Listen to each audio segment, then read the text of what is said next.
Right now, right now. Right now, right now. Right now, right now. Right now, right now. Right now, right now. Right now, right now. Right now, right now. Right now, right now. Right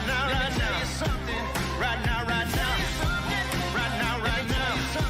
Right now, right now. Right now, right now. Oh, I got a real good feeling. We try to bring you high-quality educational and informational content every single day. Why do you think the price is having such an anemic time? The news story of the hour. Jump onto the chart. Is this the beginning of a massive financial unraveling? We've got to add a little addendum to the show map today. So we start here on the daily. Now, we've been looking at the RSI on Bitcoin's daily chart for the last several days. It always has been, but it's been increasing over the last 50 years since the government has been getting bigger. Hey guys, what's going on? Jebb here, and welcome back to Coffee and Crypto Live. This is your week daily morning show where we bring you the latest in Bitcoin and cryptocurrency technical, on-chain, and fundamental analysis. In today's episode, there's a very worrying tweet released by a man that you may know the name of. His name is Brian Armstrong. He is the founder and chief executive officer of Coinbase, one of the most influential thought leaders in the entire cryptocurrency industry, and he just posted a very worrisome tweet that many people have been speaking about over the last 15 hours since it was published last night. This tweet reads that the SEC may soon be coming for staking and defining it as a security. That would be extremely terrible for the cryptocurrency industry for a number of reasons. The main reason is because Ethereum operates through the proof of stake mechanism ever since it actually transitioned to ETH 2.0 in Q4 of last year. If this does go through, this essentially makes Ethereum into a security and could cause Ethereum to absolutely plummet in price. We don't exactly know what the implications of Ethereum being deemed a security-operated cryptocurrency would be, but we're going to be looking into that today. As you guys know, I've been looking forward to Ethereum going through a major breakout over the next week, and then we got a bit of a black swan news event such as this one that leads us to the concern that, well, maybe Ethereum is going to have a harder time breaking that level around $1,700 that we've been talking about. We're going to discuss all of that and more in today's episode of Coffee and Crypto Live. I do have a little bit of an announcement, and that is that this will be a shorter stream. We're going to plan to go for half an hour because we were at the pediatrician yesterday and we found out our son has strep throat. Oh, man. You send them off to preschool and then they come right back with all the germs. You know, I love my son dearly, and I love that he loves to give me gifts, but I think I have it too. I think he ended up giving me strep and my wife strep also. So my son can't be in preschool today, so he is out with my very, very tired pregnant wife here in the other part of the office playing with blocks. So we're going to go for half an hour so that we can, take care of him. But I did want to at least bring you the stream today, guys. I really, really, really do love doing the stream. It's a whole lot of fun, so much fun. But this stream will be a little bit shorter, and tomorrow's might be as well. We've got to get some antibiotics and get this out of our system so he can go back to school and we can go back to hour-long streams. All right, so let's go ahead and read chat here. As I said, greatly appreciate all of you guys for tuning in. We've already got 200 people watching. This is going to be a shorter stream, which will probably make it a little bit more rewatchable. We're going to have to crunch down and just get through all of the nitty-gritty all at once, and we're gonna do it. All right, Mike Lowry's in chat, said, good morning. Crypto Nebs in chat said, morning, everyone. Bitcoin loves you. Thank you very much. Bitcoin is a lovely thing. Crypto Smitty is in chat, said, good morning, y'all. Crypto Mini Bike in chat said, good morning, everybody. Daz Meekin. What's up, Daz? Said, good morning, everyone. Grand Roofing Incorporated said, good morning, everybody. Hello. We see that Grand Roofing Incorporated said, oh, what a beautiful morning it is. I stopped at Hardee's for breakfast. I don't ever eat out, so don't tell my wife. Well, I won't lie to her if she asks me, but I will keep your secret between us, I suppose. Little Hardee's never hurt anybody unless you're talking about your coronary artery, and then in that case, maybe it did. Samuel Bryan said, good morning, Jebb. Need ETH to go to the moon so I can get out of debt. Let's go. Oof. I really hope you're not counting on an investment to go through the moon so you can get out of debt. Please be very careful with that mentality. When People's in chat as well said, good morning all. I understand that if you're in a situation, that's the only option you have. That's your only hope. I get it, but be careful about getting yourself into that position for sure, because that's kind of sad. Let's see. Silas E. Borg said, sprouted about 100 pomegranate trees this morning. Wow. That's really cool. Awesome. Pomegranates are amazing. Let's see. Why would the SEC be sticking their leg in everything? They should be investigated for their lack of competence in the first place. Good point. Good morning, Jebb. You're growing out that beard. It's coming in nicely. Thank you. I do need to trim it up a little bit, but I'm thinking I might grow it out a little bit more. And also, I'm really excited because I think even as early as today, we might be getting back in the gym. And I am so excited because I miss the gym. Tell me in chat if you would like to see some tweets, some Instagram stuff, some gym content. Obviously, it wouldn't be the main part of the content, but of course, I share with you guys my whole life, not just the cryptocurrency aspect of it. Would love to hear your thoughts on that. Deutschland rocks. There you go. Good morning, Sarah. Hello, Sarah. She's in the other room with Malachi, our son. Alrighty. Cool. Let's go ahead and jump into it. We're going to go ahead and go really quickly through the market recap just because there's a lot to talk about on the other front in having to do with the SEC potentially banning staking. But let's go ahead and look at the market recap for just a second. Bitcoin currently sitting at $22,700. Ethereum is currently sitting at $1,638, down 1.81% over the last 24 hours. Binance is down. Cardano is down. Dogecoin is down. Everything is down right now. But notice the altcoins are moving farther and faster than Bitcoin. A lot of times that is an indication that you are in some kind of major market-wide movement. They're all moving together. You look at CoinMarketCap, they're all moving in ultimately, essentially the exact same direction. And the altcoins are moving farther than Bitcoin. A lot of times that goes to show you that you're having this switching back and forth between Bitcoin and the cryptocurrencies, the other cryptocurrencies, and you have that kind of altcoin engine cycle moving. Now, the thing I also want to show you here is that Ethereum was sitting up here right against this level of resistance at $1,678. But then the mother of all FUD hit it yesterday at 6:10 p.m. on February the 8th, 2023. Again, this is going to be the meat and potatoes of today's show, this tweet thread from Brian Armstrong. You've heard a lot about it already from other people. Everybody's talking about it, but I want to cover it and give you my 2 Satoshis as well. Ethereum right now does look like it could be attempting to break bullish here. In the longer-term time frame, this is something we spoke on yesterday. The simple fact of the matter is, that, however, that we're going to have to see how Ethereum contends with this FUD, coupled with CPI reports coming out on Tuesday, February the 14th, which will be soon. So just keep in mind that we're not exactly sure which one of those is going to win out. Either the bullish news of the CPI moving to the downside, or the bearish FUD of the potentiality of the SEC banning Bitcoin, banning staking. So let's go ahead and jump right onto the tweet because, of course, that is the main thing we're talking about today. Again, Brian Armstrong is the co-founder and chief executive officer at Coinbase. Coinbase is one of the largest, most influential companies in the entire cryptocurrency industry. Certainly not a perfect company, but it is a pretty decent one. There are things I would like for them to do differently, but they've done a lot of good for the cryptocurrency world. Now, Brian Armstrong said this. We're just going to go ahead and read straight through the tweet, and then he links to another article that we're going to look at as well. He said, "We're hearing rumors that the SEC would like to get rid of crypto staking in the U.S. for retail customers." Right off the bat, when he says for retail customers, that's very important because there are 2 different kinds of customers. Well, 3, really. You have non-accredited, you have accredited, and you have institutional. So the institutionals, those are the Coinbases of the world. Those are the TD Ameritrade. Those are the Robinhoods of the world. Those are the different investment banks of the world. So when he says for retail customers, he's not talking necessarily about them. So we want to make that clear. If he's saying for retail customers, that means someone who is not accredited and not an institution. An accredited investor has to go through a certain process. Normally, you have to have a net worth of over $1 million. Annual income of like $250,000, whatever it is, and then you can become accredited, and you have the ability to invest in some things that the normal retail consumer would not be able to invest in. It is a stupid system, to be quite honest, because if you have the money to invest in something, you should be able to go and invest in it, and the government shouldn't be sitting there playing mommy dearest trying to tell you what you can and cannot invest in. I don't personally like the system. That is the system at play, though.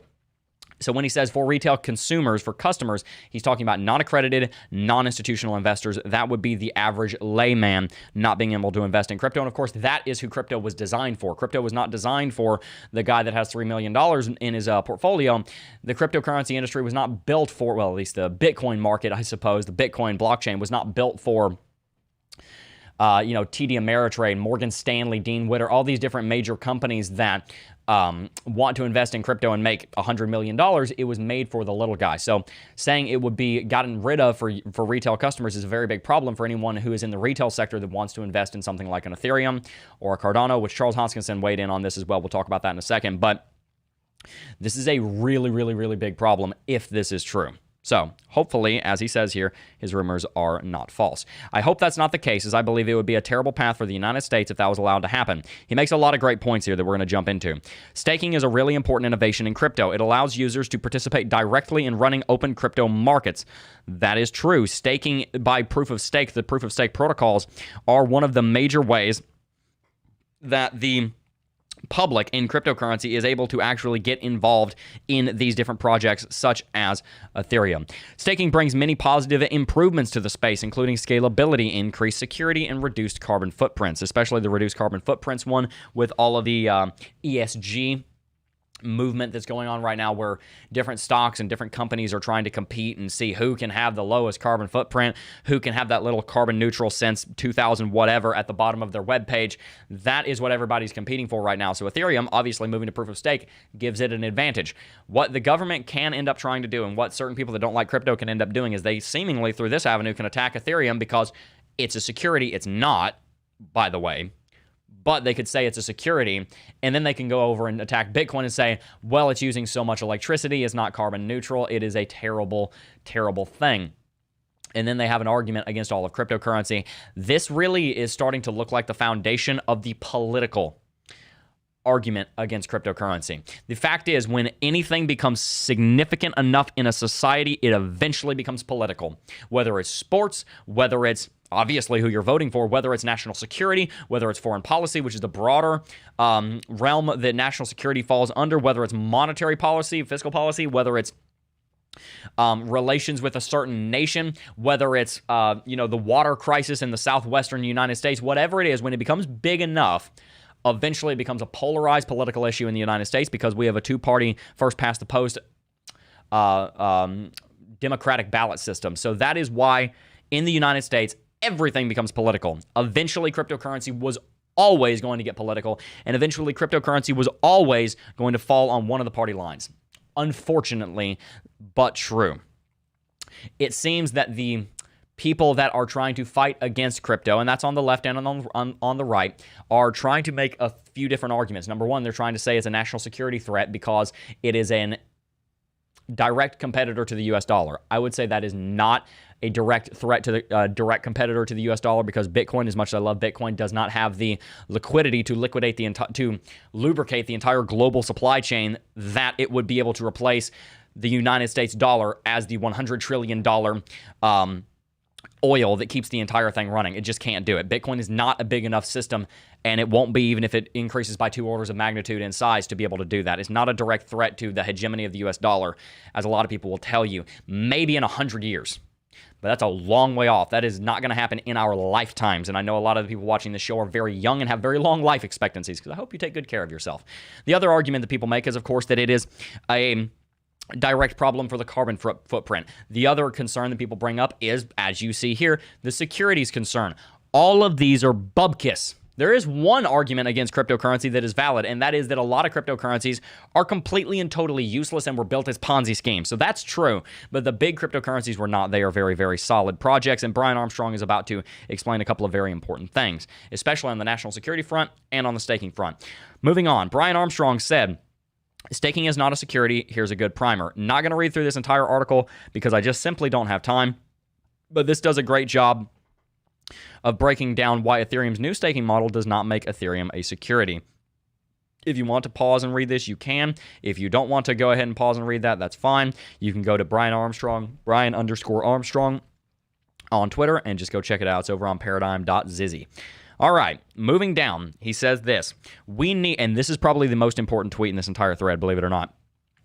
We need to make sure that new technologies are encouraged to grow in the United States and not stifled by lack of clear rules. When it comes to financial services and Web3, it is a matter of national security that these capabilities be built out in the United States.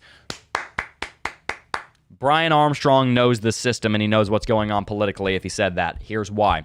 The biggest single concern this week, this month, this year, this decade for the United States are two words: national security. We have not had such a public focus on national security since 9/11. And since then, we probably hadn't had such a public focus on national security since the Cold War. Since Russia launched an invasion on Ukraine, and even just in the last week, since we've had this whole drama with Balloon Boy Part 2 of, the Winnie the Pooh edition, we have seen so much focus on national security. Everybody, including myself, is talking about tanks going to Poland. Everybody's talking about Ukraine acquiring fighter jets. Everyone's talking about China wanting to invade Taiwan. The world is becoming less stable. The United States' national security is at the forefront of the conversation. The conversation in the United States right now is between the unions and between national security. Economics has basically completely gone out the window because most of both parties somehow actually seem to kind of agree on economics right now. A lot of what Trump did in office, Biden is doubling down on. There is somehow, and this is surprising but seemingly true, a little bit of agreement on economics in the United States right now, mainly because the more polarizing issue is that of national security, and the more polarizing issue is that of technological forerunning and the reindustrialization of the United States, the likes of which we have not seen since the 20s. Not the 2020s, the 1920s. We have not seen this kind of industrialization in our country in the last 100 years. Last 100 years. I'm talking about more so than what we saw post-World War II.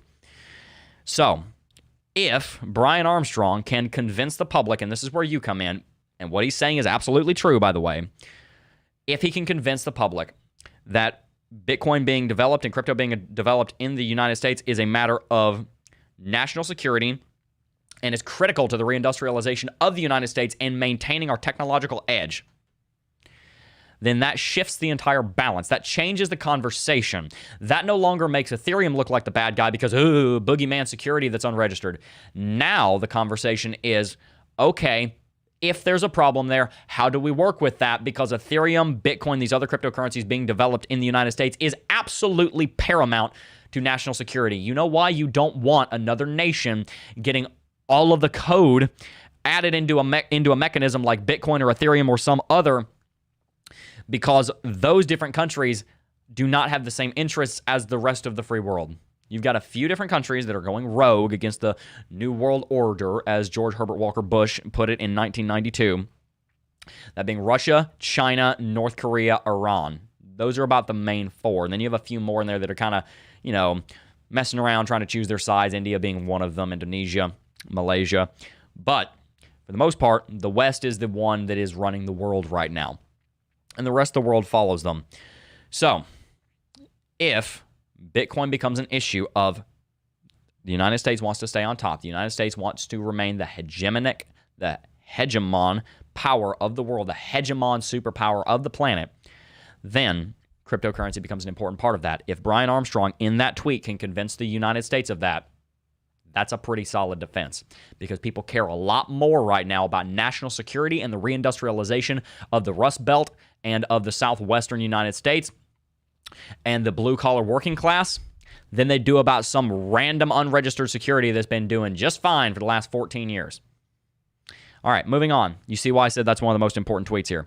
Regulation by enforcement doesn't work. It encourages companies to operate offshore, which is what happened with FTX. And by the way, I'm not going to jump into too much of this, and I'm not even saying I necessarily agree with this, but one of the arguments that a lot of people make against the war on drugs is just that. That's where and again, I'm not saying I agree with this argument, because I don't necessarily agree with this argument. But that's where a lot of people say, oh, well, if you make drugs illegal, then they're just going to go offshore. That's kind of what he's saying in this. Now, an exchange in cryptocurrency does not have the same negative side effects and direct consequences as drugs. So I'm not trying to say that. But what I am saying is that if something is not directly and inherently detrimental to individual and public health and safety, like drugs are, then regulating it into oblivion and banning it does nothing but force it overseas, where you don't have any kind of oversight of it, and then you end up running into a major problem. For example, let's say I'm a father. I'm a father of one. I'll be a father. Well, I'm a father of two right now. One of them's just in the womb. She's got a couple more months to cook in there. If I turn into such a tyrannical parent where I'm just telling my kids everything what to do, then one day they're going to be 15 and they're going to say, I'm out. I'm running away, because, we want to make sure we are being gentle. We want to make sure that we are being firm. and setting clear guidelines and rules, but we also don't want to drive people away. We don't want to drive our children away by being authoritarian with them. The United States government doesn't want to do that. I don't think. I genuinely think they don't want to do that, at least on the whole, with cryptocurrency, because you drive the technology overseas, as he's talking about. You need to be firm. There do need to be rules. There does need to be regulation around cryptocurrency, more so than there is now, but it needs to be built correctly. It needs to be regulation that is built in such a way that it does not stifle innovation. Instead, it actually encourages innovation. That's the difference between a good and a bad parent, a good and a bad teacher.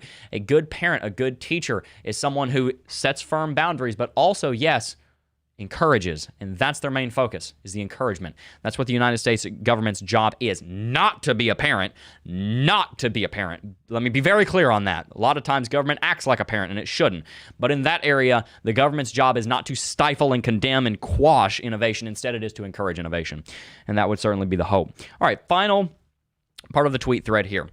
Hopefully, we can work together to publish clear rules for the industry and come up with sensible solutions that protect consumers while preserving innovation and national security interests in the United States. Great job, Brian Armstrong, making this a conversation about national security.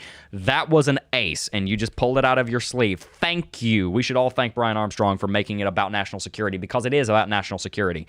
The argument needs to be framed in that direction. Cryptocurrency innovation in the United States is a matter of national security. Full stop, period. You can quote me on that. It is very important.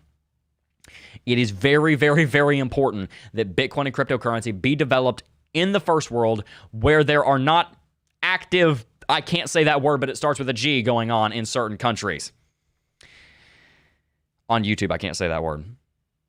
It is very important that the Bitcoin and cryptocurrency industry is built in a land that seemingly is having trouble with freedom of speech, freedom of the press and whatnot, but at least for the most part is trying, at least has an open conversation about trying to hold those ideals together. Now, I understand, and I have the same concerns you probably do about freedom of speech and not national security, all that's true also, but freedom of the press, freedom of religion, the First Amendment.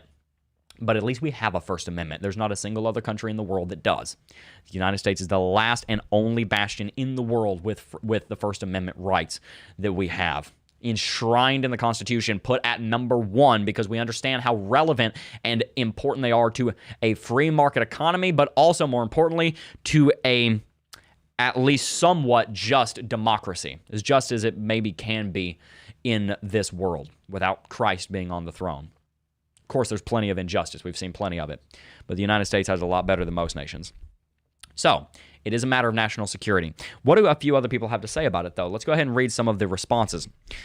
Charles Hoskinson has a very interesting response here. Diario Bitcoin says this.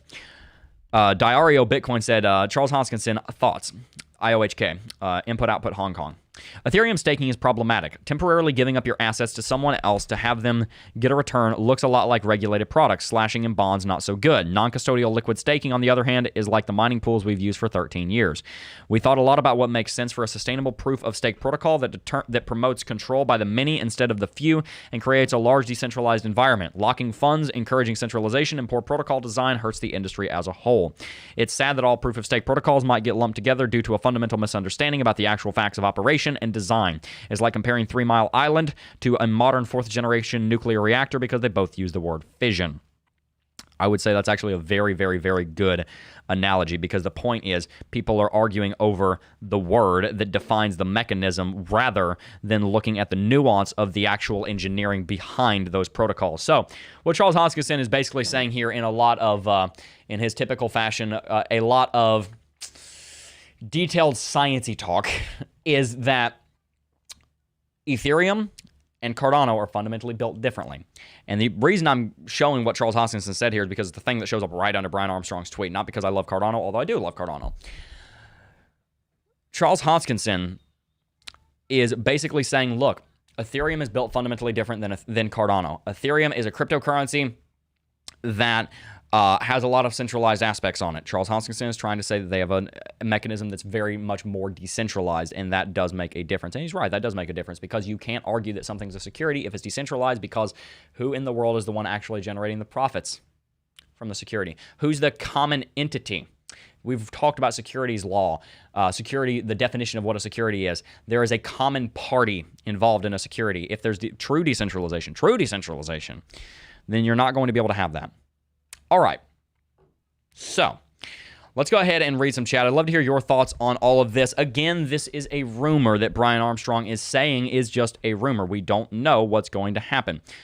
But it is something that we do want to pay much attention to. All righty. It looks like my chat is running behind. I'm going to refresh the page here. Hopefully this doesn't mess up the stream. This didn't mess up the stream, did it? I don't think it did. I think we're good. We good? Ooh. Are we good? I hope we didn't just bump there. Apologies. Okay. Little stupid observation, but if Jebb were to bend his glasses nose pads in a little bit, they would sit higher on his face and would also not slide down his nose so quickly. That is true. Oh, thank you. It's wonderful. I was just going for the, the nerd, like, I just gotta put, I was doing that. Okay. Let's see. We're gonna go for a few more minutes here. And then, like I said, we're going to have to go ahead and wrap it up. Actually, looks like we can probably keep going. Sarah just texted me and said that Malachi is doing a good job. So, looks like we will keep going a little while longer. The world's on fire, and America's only concerned with what's at Starbucks this week. Yeah, that's America for you. We have such a powerful economy and such a powerful military that we have the insulation not to worry that much about that. All right, let's go ahead and read a bunch of chat. There's a bunch of chat here, and I'm really excited. Gym time is excellent for everybody. Absolutely. We love it. Gym time. J-I-M time. All right, going to the gym. Let's see. Hey, Jebb, I have bought the CT2A course from you in 2021. I have paid $399 back then. Now you guys have updated something Club DeFi, but I cannot log in. I emailed you, but no response. No response. Okay. So, a couple of things. If you bought CT2A, you can sign into CT2A with one of the links down below. There's 2 links down below, depending on whether you bought it for the full price or whether you bought it for the 3 individual payments. One of those links down there will work to get you into CT2A. As far as Club DeFi, I can't make any official announcements on that yet. But things are looking exciting. I can say that. Again, I don't have any announcements on that. Right now, Club DeFi is officially down. But at some point in the future, things may change. We shall see. Okay. Riots in the U.S. if they stop the little man from investing. Seriously, final straw. Maybe. I don't know. Okay. Let's see.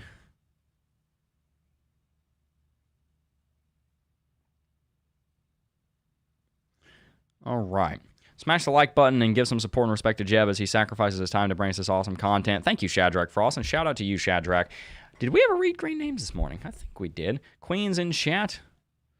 Let's see. We got Mike Lowry in chat. Mike Lowry said, fly, Eagles, fly. Indeed. All right.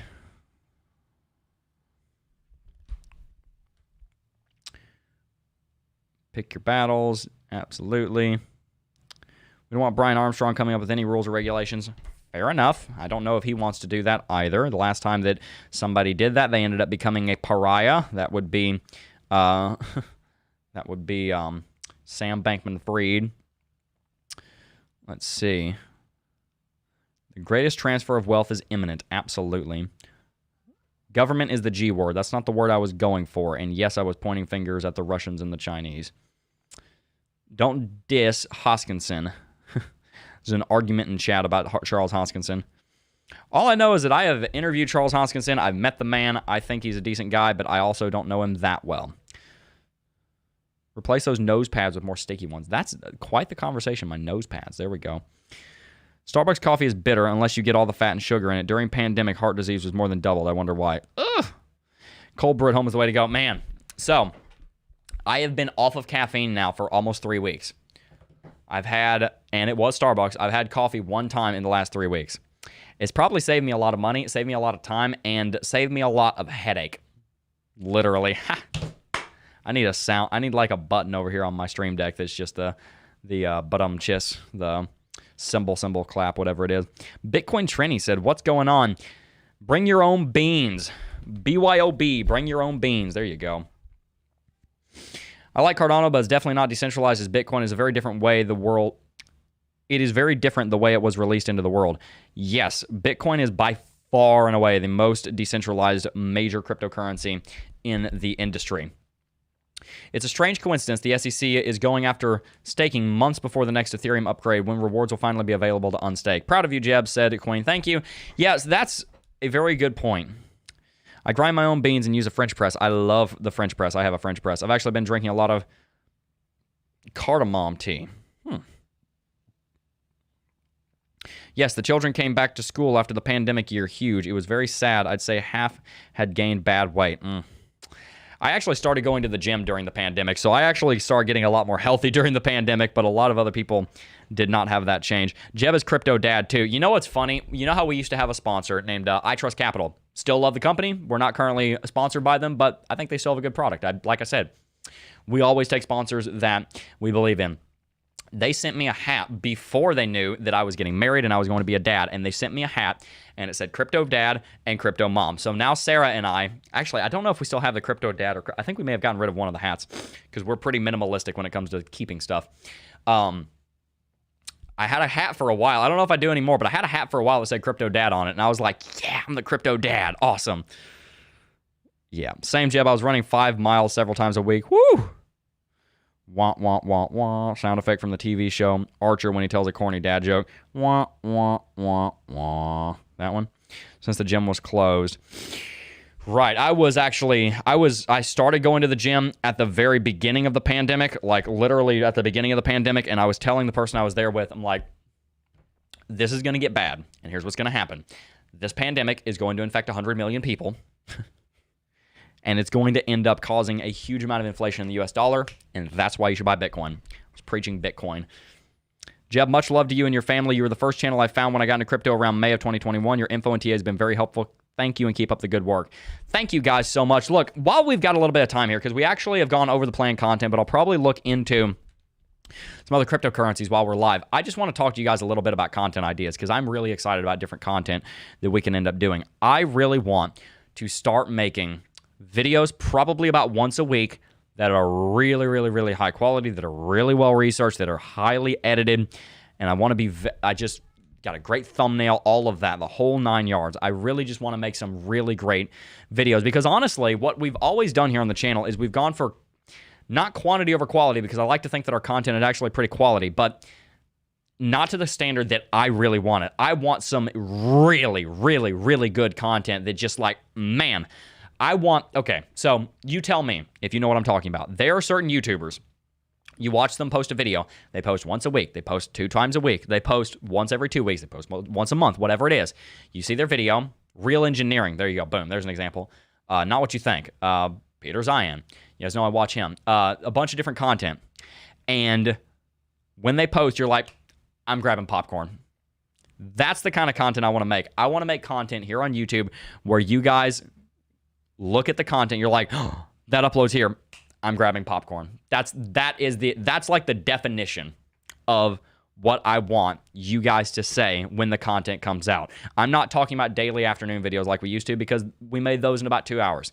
I'm talking about putting a lot of time and effort and research and planning and scripting and everything into these videos and just making them really, really, really, really good. They wouldn't be topical. They'd be about broader context. I'd want them to be relevant for 6 to 12 months. And it would probably take me a while to really get in that rhythm. I've edited and made videos like that before, but it's been a while. And it might not even be something that we can start for several months. But I want you to tell me in a poll that I'm going to post right now, do you want content like what I just described or something different? I would love your input on that. Would love your input on that. Got a lot of exciting ideas. A lot of exciting ideas for videos, too. Just where I can just pour my mind into them. Like, I just want to go in a lot of detail here. The pandemic wasn't that bad. The response was. That depends on who you ask. I mean, the pandemic was pretty bad for people that lost relatives. But as far as if you look at the raw numbers, I suppose you could argue that it wasn't as bad as people expected it would be. But I think you're right. The response is probably what damaged the global economy a lot more than the pandemic itself. Quitting smoking cigarettes today. Send strength prayers at Crypto Jebb. More money for BTC. I'm excited. Let's go, Mike Lowry. Boom. Good for you, my friend. Let me tell you a story. I'll tell you a story about somebody that quit an addiction. And smoking cigarettes is an addiction. I was in Gatlinburg, Tennessee on October 2nd last year. And there was a guy that came up, and he was the person that was serving my family here at the table. And something in me thought, I want to talk about the gospel with that guy. So I talked to him. I kind of, eased myself into it, and I have the guy's phone number now. We text every once in a while about the word. I kind of eased into it, and then I realized, okay, wait a minute, he's a professing believer. Cool. He ended up telling me his story. He was a heroin addict, and he tried to get off heroin multiple times, over and over and over again. He told me that he lost, I think it was between two, and I won't say his name, but he told me he lost between 2 and 3 dozen friends to heroin addiction. He said over the course of about, I think he said 2, maybe 3 years, he lost on average a friend every 3 weeks to heroin. And he said that he just kept trying to get off of it because he wanted to live. He wanted to have a regular life. You never would have guessed that this guy used to be on heroin. Didn't look like he was. Didn't act like he was totally clean. It looked like he never touched it in his life. If he didn't tell you, you would never have guessed he'd ever been around it. He'd been off of it for 2 years. Wasn't a long time. And he was talking about his daughter. He's a single dad. He's talking about his daughter. He loves his daughter. He's just talking about how much he loves his daughter and how much he loves spending time with her. And again, he's the server there. We ended up staying there like half an hour past closing, talking to him and just talking about the word with him. I was sharing a lot of cool verses with him. And so he tells me that he tried to get off of heroin over and over and over and over and over again. It always failed. Until one day, he prayed and reached out to God. And I don't think he was professing to be a believer at that time. He prayed and he reached out to God and he said, God, I can't do this. I can't do this. I am not strong enough to get off of this on my own. I have tried. I have failed.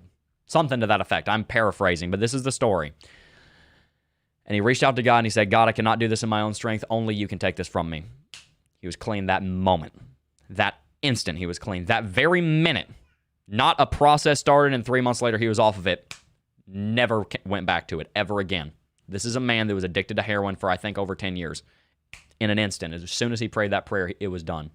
And now he was telling me that over the last 2 years, he and several of his buddies that also got off of heroin, they go once a month, and this is really cool. They go once a month out on a boat, and they go deep sea fishing for like swordfish. Because he's like, that's where we get our adrenaline fix now rather than heroin. It's like, man, that is awesome. That's Jesus right there. That's incredible. And he's able to be a dad to his mom. To his mom. He's able to be a dad to his daughter now. And he said that just literally, I mean, it just sent chills down my body. He told me the second he prayed that prayer, he wasn't an addict anymore. It was over. It was broken. Because an addiction is a spiritual thing. Make no mistake. You can't beat a spiritual thing with a physical mindset. All right. Cool. Let's see. My son is home now after having a drug relapse last year. He's doing great. He knows to come home to get clean. He's working on his bachelor's degree now. Wonderful. Good for him for working on that bachelor's degree.